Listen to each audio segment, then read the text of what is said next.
ఇక welfare point of వ్యూలో చూస్తే మీరు క్యాంపెయిన్లో చెప్తున్నారు, మీరు కూడా చాలా సందర్భాల్లో వాస్తవాన్ని కూడా 2.71 లక్షల కోట్ల రూపాయలు 5 సంవత్సరాలు ప్రజలకు పంచారు. మీరు చాలామందికి ఆన్సర్ చేసి ఉంటారు, కానీ అగైన్ నాకు అడగాలనిపిస్తుంది. ఈవెన్ తెలంగాణ ఎలక్షన్స్ అప్పుడు అక్కడ కేటీఆర్ని వీళ్ళందరినీ కూడా అడిగాను.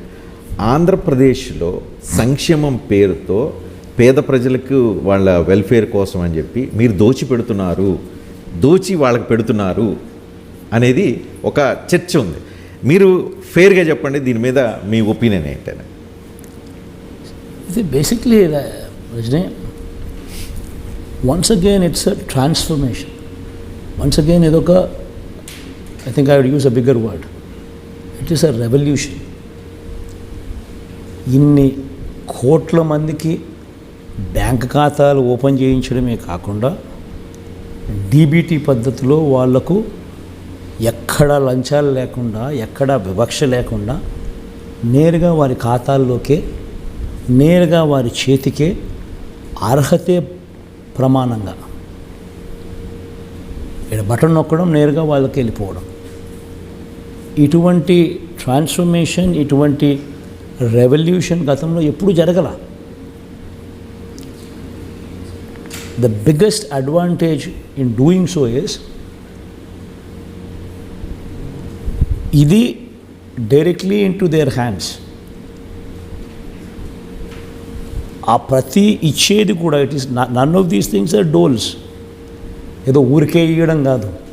ఇంతకుముందు నేను చెప్పిన ఎవ్రీథింగ్ హ్యాస్ అ పర్పస్. ఒక అమ్మఒడి ఇస్తున్నాము అని అంటే, అమ్మఒడి ఇవ్వకపోతే మన ప్రభుత్వం రాకమునుపు రాష్ట్రంలో ప్రైమరీ జీఆర్ రేషియో అంటే gross enrolment ratio into schools, primary GR ratio మనం దేశంలోనే అట్టడుగు స్థానంలో ఉంటుంది. అంటే మన పిల్లలు రేపొద్దున వీళ్ళ బ్రతుకులు మారాలి అని అంటే the only weapon what we can give them is quality education. ఆ క్వాలిటీ ఎడ్యుకేషన్ కన్నా ఇవ్వలేకపోతే 15 ఏళ్ళ తర్వాత కూడా ఆంధ్ర రాష్ట్రం ఇదే పరిస్థితిలోనే ఉంటుంది. ఆంధ్ర రాష్ట్రం ఎదగాలి అని అంటే మన పిల్లల్లో ఉన్న టాలెంట్ ఎదగాలి. అంటే క్వాలిటీ ఎడ్యుకేషన్ ఇవ్వగలిగితేనే జరుగుతుంది. సో క్వాలిటీ ఎడ్యుకేషన్ మీద మన పెట్టుబడి, అమంగ్స్ట్ సో మెనీ థింగ్స్, అమ్మఒడిస్ ఆల్సో తల్లులను ప్రోత్సహిస్తుంది. ఇంతకుముందు నేను చెప్పినట్టు 62% ఉపాధి అవకాశాలు వచ్చేది వ్యవసాయం మీద. 50% రైతులు లెస్ దెన్ 50%, 50% ఆఫ్ ది రైతులు లెస్ దెన్ ½ హెక్టార్, 70% రైతులు లెస్ దెన్ 1 హెక్టార్. వీళ్లకు ఇన్స్టిట్యూషనల్ ఫైనాన్స్ కూడా అంతంత మాత్రమే. పెట్టుబడి కోసం ₹2, ₹3 వడ్డీలు తీయాల్సిందే. వీళ్ళకి 13,500 అనేది ఒక పర్పస్, రైతు భరోసా కింద. 80% of the production cost for 80% of the crops. At least అన్న జరిగితే గ్రోత్ అనేది ఉంటుంది. ఇళ్ళలో పెట్టే ప్రతి రూపాయి it comes back as growth. Cheyutha కన్సిస్టెంట్గా same person we hand holding ఒకటే కాదు, ఇన్స్టిట్యూషన్ బ్యాంక్స్తో లోన్లు ఇప్పించడం, మల్టీనేషనల్ కంపెనీస్తో టైఅప్ ఇప్పించడం, ITC, Reliance, Procter and Gamble, వాళ్ళకు బిజినెస్ ఆపర్చునిటీస్ చూపించడం, వాళ్ళు వ్యాపారాలు చేసుకునేటట్టుగా వాళ్ళకు తోడుగా ఉండడం, సేమ్ పర్సన్కు చేయడం వల్ల వాళ్ళు ఈ డబ్బులు పెట్టుబడిగా మార్చి ఏదో ఒక వ్యాపారం చేస్తూ వాళ్ళంతో ఇంతో సంపాదించుకుంటూ they contribute to the growth. Everything has a purpose. None of these things you can say that they are not contributing అని. ఆసరా, ఒకవేళ ఆసరా లేకపోతే 18% ఎగబాకిన overdues, NPAs, C grade, D grade సంఘాల కింద కన్వర్ట్ అయిపోయిన సంఘాలన్నీ ఆల్మోస్ట్ 1 కోటి మంది అక్కచెల్లెమ్మలు. కొలాప్స్. కానీ ప్రజలు సోమరిపోతులుగా మార్చే ప్రయత్నం ఇదంతా డీపీటీ ఇవ్వటం ద్వారా వారు మారిపోతున్నారా? మీ విపక్షాలన్నీ చాలామంది అనుకునే పరిస్థితి కూడా కనిపిస్తూ ఉంది. అంత అవసరమా అనేవాళ్ళు కూడా ఉన్నారు.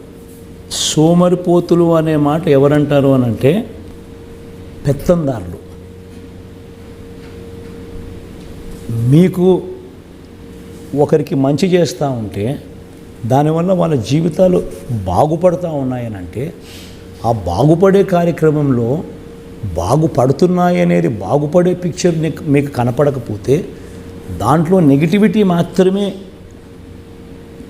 కనిపిస్తూ ఉంటే అటువంటి వ్యక్తులు పెత్తందారులు అంటారు వాళ్ళను.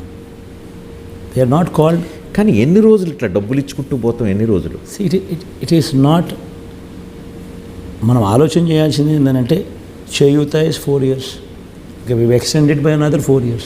But for what purpose? వాళ్ళు ఈ డబ్బుతో ఒక పెట్టుబడి పెడతారు, వాళ్ళ కాళ్ళ మీద వాళ్ళు నిలబడతారు, వాళ్ళ వ్యాపారాలు వాళ్ళు చేసుకుంటారు, వాళ్ళ కాళ్ళ మీద వాళ్ళు నిలబడి అంతో ఇంత సంపాదించుకునే పరిస్థితికి రావాలి. అది వచ్చేదాకా వాళ్ళకి సపోర్ట్ చేయకపోతే వాళ్ళు ఏ రకంగా బతకగలుగుతారు, ఏ రకంగా కాంట్రిబ్యూట్ చేయగలుగుతారు గ్రోత్కు? అమ్మఒడి ఇవ్వకపోతే పిల్లలకు మనం ఏ రకంగా క్వాలిటీ ఎడ్యుకేషన్ వైపు పిల్లల్ని తీసుకొని పోగలుగుతాం? రైతన్నకు రైతు భరోసా కింద ఇవ్వకపోతే ఏ రకంగా నువ్వు రైతును సపోర్ట్ చేయగలుగుతావు? పెట్టుబడి కోసం సహాయంగా ఇవ్వకపోతే. అండ్ ఇటువంటివన్నీ సోమరిపోతులు చేసే కార్యక్రమం అని చెప్పి ఎవడన్నా అన్నాడు అనుకో, అసలు వాళ్ళ మైండ్ సెట్ ఎలా ఉంది, వాళ్ళ బుర్రలు ఎలా ఉన్నాయి? రైతులకు ఇచ్చే రైతు భరోసా సోమరిపోతులు చేసేందుక? తల్లులకు పిల్లలను బడులకు పంపించి నేను ప్రోత్సహించే ఇచ్చే కార్యక్రమం చేస్తే తల్లులను సోమరిపోతులు చేసేందుక? చేయూతనిస్తూ ఈబీసీ నేస్తమిస్తూ కాపు నేస్తమిస్తూ వీళ్ళందరికీ వీళ్ళు నిలబడేట్టుగా ఆర్థికంగా ఏదో ఒక వ్యాపారం వీళ్ళు చేసుకునేట్టుగా సపోర్ట్ చేసే కార్యక్రమం చేస్తే సోమరిపోతులు చేసేదానికోసమా? కానీ ఎండ్ ఉండాలి కదా. ఇప్పుడు మీరు సంవత్సరానికి 50 నుంచి 60 వేల కోట్ల రూపాయలు డబ్బులు జనాలకు పంచుతున్నారు. ఫస్ట్ నెంబర్ 1 పాయింట్, డబ్బులు ఎక్కడి నుంచి వస్తున్నాయి? ఒక అపప్రద ఏంది అని అంటే మొత్తం ఆంధ్రప్రదేశ్లో ఉన్న ఆస్తులు అమ్ముతున్నారు, తనఖా పెడుతున్నారు, ఆ తనఖా పెట్టిన డబ్బులన్నీ పంచుతున్నారని నెంబర్ 1. ఇలా పంచడం వల్ల డెవలప్మెంట్ చేయలేకపోతున్నారు అంటే కొంతమంది కొంతమంది ఎవరైతే అనుకుంటున్నారో వాళ్ళతో అనుకున్న తరహాలో డెవలప్మెంట్ జరగట్లేదని. నెంబర్ 3, ఎన్ని రోజులు ఇట్లా డబ్బులు ఇస్తారో దానికంటే వాళ్ళ ఉపాధి అవకాశాలు పెంచితే వాళ్ళు బాగుపడతారు కదా, వాళ్ళు ఎర్న్ చేయగలుగుతారు కదా. ఎర్న్ చేసే అంటే చేపలు తింటాం, డీపీటీ ఇచ్చి చేపలు తింటాం కదా, చేపలు పట్టడం నేర్పించవచ్చు కదా అంటారు. నువ్వు చెప్పినట్టుగా చేపలు పట్టడం నేర్పించడం కోసమే కదా ఇవన్నీ చేసేది. చేయూత అనేది వరుసగా 4 సంవత్సరాల పాటు చేయి పట్టుకొని నడిపిస్తూ చేపలు ఎలా పట్టాలో నేర్పించడమే చేయూత. 26 లక్షల మందికి చేయూత ఇస్తే అందులో దాదాపు 6 లక్షల మంది యువర్ ఆల్రెడీ ఎస్టాబ్లిష్డ్ బిజినెసెస్. గేదెలు కొనడము, ఆవులు కొనడము, షాపులు పెట్టడము కనిపిస్తూ ఉన్న బిజినెస్లు ఆల్రెడీ చేస్తూ ఉన్నారు. సో నువ్వు చేయి పట్టుకొని చేపలు పట్టడం నేర్పించడం కాకపోతే ఇదేంటి మరి? అండ్ రాష్ట్రానికి సంబంధించి ఇంతకు ముందు ఇదే రాష్ట్రం, ఇప్పుడు ఇదే రాష్ట్రం. ఇంతకు ముందు ఇదే బడ్జెట్, ఇప్పుడు ఇదే బడ్జెట్. డబ్బులు ఎక్కడి నుంచి వచ్చినాయి? అప్పులు కూడా గ్రోత్ రేట్ పరంగా అప్పుల గ్రోత్ రేట్ అప్పటికన్నా ఇప్పుడే తక్కువ. ఎస్, ఇన్ఫ్యాక్ట్ నేను మొన్న మేనిఫెస్టో ఇచ్చేటప్పుడు మన అసెంబ్లీలోనూ డీటెయిల్డ్గా నేను ప్రజెంటేషన్ ఇచ్చిన. Compounded annual growth rate of debt Chandrababu Naidu హయాంలో దాదాపుగా 20% పైన ఉంటే compounded annual growth rate of debt మన ఈ 59 నెలల కాలంలో ఇస్ 14.5%. మరి ఆయన హయాంలో 20% పైన ఉన్న కంపౌండెడ్ యాన్యువల్ గ్రోత్ రేట్, ఆయన ఎక్కువ అప్పు తీసుకొచ్చాడా? అంతకన్నా తక్కువ 14% చిల్లరలో ఉన్న మనం ఎక్కువ తీసుకొచ్చినామా? మరి డబ్బులు ఎక్కడి నుంచి వచ్చినాయి? ఈ డబ్బులు ఇంతకు ముందు ఉన్నాయి, అప్పుడు ఉన్నాయి, ఇప్పుడు ఉన్నాయి. అప్పుడు జన్మభూమి కమిటీలతో మొదలు పెడితే చంద్రబాబుకింత, దత్తపుత్రుడికింత దోచుకున్నది పంచుకోవడము. ఈరోజు ఏం జరుగుతూ ఉంది? ఈరోజు ఎక్కడ లంచాలు లేవు, ఈరోజు ఎక్కడా వివక్ష లేదు. నేరుగా బటన్ నొక్కుతున్నాం, నేరుగా నా చెల్లెమ్మల కుటుంబాల ఖాతాల్లోకి వారి చేతికి నేరుగా డబ్బులు పోతూ ఉన్నాయి. Same thing is happening. అప్పుడు ఉన్న డబ్బులే ఇప్పుడు మోర్ ఫోకస్డ్గా బడ్జెట్ను మొత్తం స్ట్రీమ్ లైన్ చేసి డీబీటీ అనే ఒక కొత్త రెవల్యూషన్ తీసుకొచ్చి చేయాల్సిన దాన్ని ఫోకస్డ్గా చేస్తూ ఉన్నాం. ఓకే. విపక్షాల నుంచి పెద్ద ఆర్గ్యుమెంట్ ఏంటంటే మీరు అప్పులు విచ్చలవిడిగా చేసేశారని, 12 లక్షల కోట్లకి అప్పులు వెళ్ళిపోయింది, ఆంధ్రప్రదేశ్ అప్పు వెళ్ళిపోయిందని. నెంబర్ 2, ఆంధ్రప్రదేశ్లో ఉన్న కార్పొరేషన్ ఆస్తులన్నీ తనఖా పెట్టారని, ఆంధ్రప్రదేశ్లో ఉన్న ఏవైతే చిన్న చితక ఏవైతే గవర్నమెంట్కి సంబంధించి ఉన్నాయో అవన్నీ కూడా అమ్మేసి లేకపోతే తనఖా పెట్టేసి ప్రజలకు పంచుతున్నారు అని అంటున్నారు. నిజమా అబద్ధమా? ఒక అబద్ధాలకి ఈ మాదిరిగా రెక్కలు కట్టడం ఎంత మటుకు ధర్మం అని అడుగుతాను. ఇంతకు ముందే నేను చెప్పిన ఇవన్నీ నేను ఏదైతే compounded annual growth rate of debt నేను ఏదైతే చెప్తా ఉన్నానో చంద్రబాబు నాయుడు హయాంలో 20% పైన,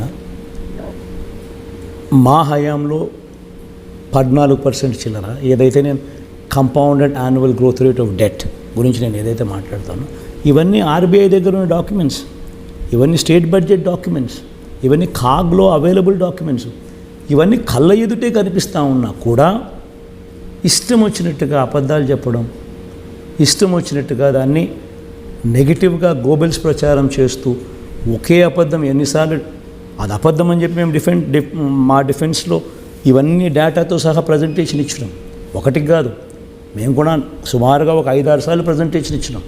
కానీ అటువైపున గోబెల్ సిద్ధాంతంలో మాదిరిగా 100 సార్లు చెప్పిన అబద్ధమే మళ్ళీ మళ్ళీ మళ్ళీ మళ్ళీ చెప్పుకుంటూ పోయి అది నిజమని చెప్పి నమ్మించే ప్రయత్నం చేయడం ఎంతమట్టు కరెక్టు? రాష్ట్రంలో మొత్తం అప్పులు ఎంత ఉన్నాయి అని మొన్న డీటెయిల్డ్గా ప్రజెంటేషన్ ఇచ్చిన.